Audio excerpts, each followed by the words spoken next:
5:30, and I know you have had an incredibly long day.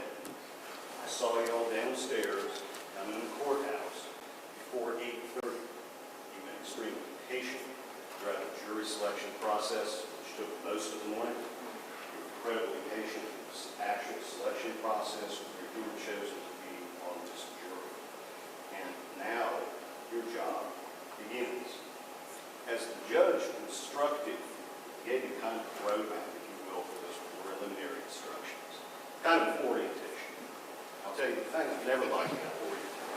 It's orientation that you take at school, perhaps doing a job, maybe somewhere you volunteer, is that invariably orientation seems to make the task that is ahead of you much more difficult than it really is. So that's the case. I want to keep it simple. Now, as the judge said, opening statements are not evidence. The lawyers are advocates. You are here to determine what happened during an interview that lasted less than 15 minutes on June 16, 2016. That is it. We need to remain focused on that. This case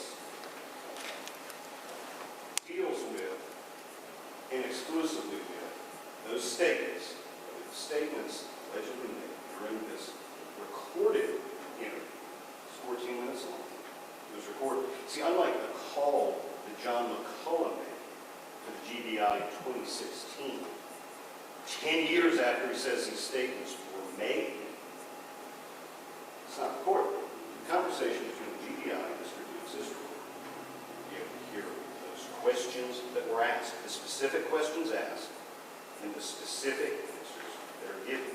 Then after hearing the evidence, waited so to determine what happened on that day, June 16, 2016.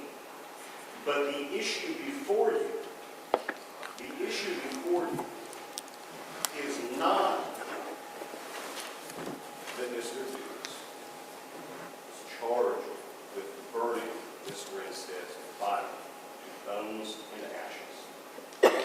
He is charged in Ben Hill County in a 3-count indictment that alleges the concealment of Miss Grinstead's death by burning the body. He is charged with tampering with evidence by burning her body, and he is charged with hindering Ryan Duke's apprehension by burning her body. Those specific allegations, the allegations related to the bone and the ash that the state talked about, are in a different county for a different jury on a different trial. And we must not lose sight of it. It bears repeating because it is that important. This case deals with statements made during the interview on June 16, 2016. The issue of whether he burned her body, concealed her death, tampered with evidence, and hindered Ryan Duke's apprehension. Those specific acts are charged in Ben Hill, and again, that is a job for a different jury to weigh on a different day in a different trial. The state and I don't agree on a lot. I'll tell you one thing we do agree is that this case is not about some allegation that Bo Dukes murdered Tara Faye Grinstead. This is not Ryan Duke's murder trial. That begins April 1, a couple of weeks from now. Just as the judge told you, Mr. Dukes sits at that table presumed to be innocent. That is the law. That's where all of this begins. And he will remain innocent day after day until you are given the full opportunity to evaluate the evidence produced by the state. You'll have a chance to wait. You'll be able to view the witnesses. You'll see John McCullough and hear from him. Not what the lawyers think he said, but what he says. And through that process, you will be able to determine whether or not the the state has carried its burden beyond a reasonable doubt, because it is only if the state proves the allegations set forth in the indictment that beyond reasonable doubt, Mr. Dukes will be found guilty. And it is the exact charges in the indictment. All right, when the state charges a crime, a very serious crime, you can't simply convict someone if they prove a particular crime, if they prove a separate crime. That indictment that Mr. read, just as the judge told you, that indictment is the charging instrument. It frames what the state says Mr. Dukes did to violate the law. And that sets out exactly what they must prove. But you have to keep in mind, if you're dealing only with, as Mr. Brady said, lies allegedly given June 16, 2016. That's the only issue framed by the indictment, the only one that you are to consider. Based on what the state says, it sounds like you have a lot of information coming your way. It sounds like you're not only civilian witnesses, law enforcement witnesses, forensic anthropologists, doctors, people, things of that nature. It's essential that you remain vigilant throughout this trial in your observations. You must listen carefully to the evidence introduced. Some of it may be very technical, at times it may be hard to hear, but it's essential that you remain diligent listening to the evidence that is presented to you, but also paying attention to where there are gaps in evidence that is not presented to you. Because ultimately, at the end of this case, your job is going to be to take that evidence, to sift that evidence, to weigh that evidence, and ask yourself, is this proof beyond a reasonable doubt that Mr. Dukes committed the exact charges framed in that indictment? Is the evidence I've heard clear? Is it unclear? Is it credible, or does it lack credibility? All right, is this proof beyond a reasonable doubt? These are the things you must keep in your mind. This is your duty. This is the oath you swore to take. The oath you swore to fulfill says that if the state does not fulfill its burden, does not prove the case beyond a reasonable doubt, it is your duty to acquit.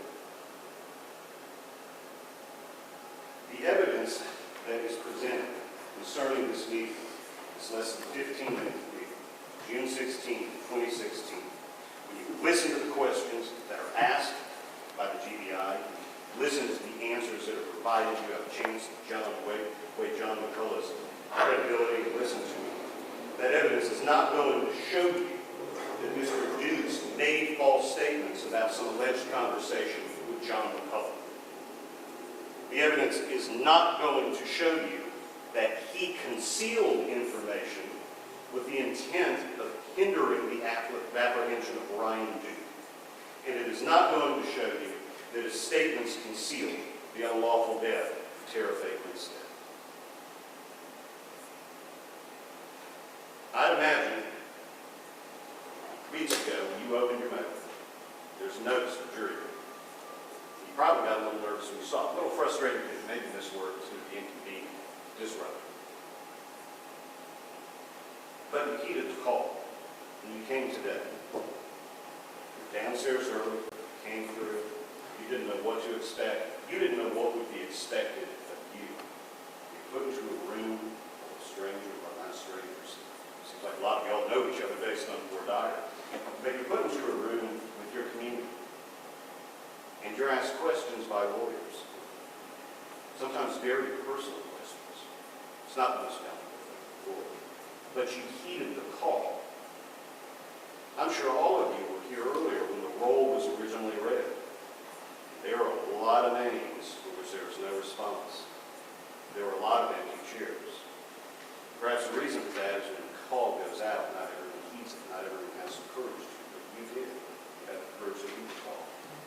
You're now the jury in this case. Take an oath. And to do your job is going to take courage. It is going to take courage to weigh the evidence. It's going to take courage to ultimately deliberate.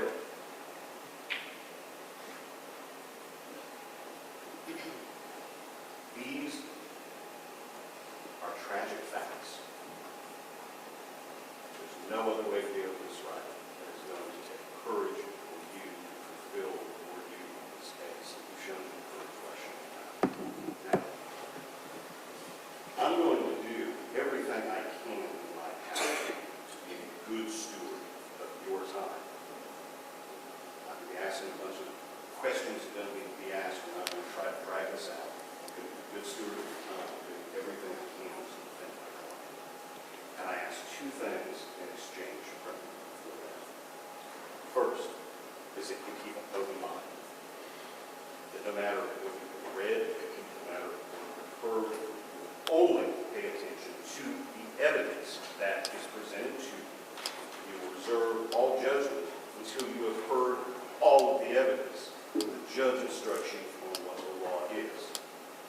Second, I ask that when you are in this box, that you try to keep your mind free and clear of all of the other obligations that you have that you're not able to fulfill because you are serving as a juror.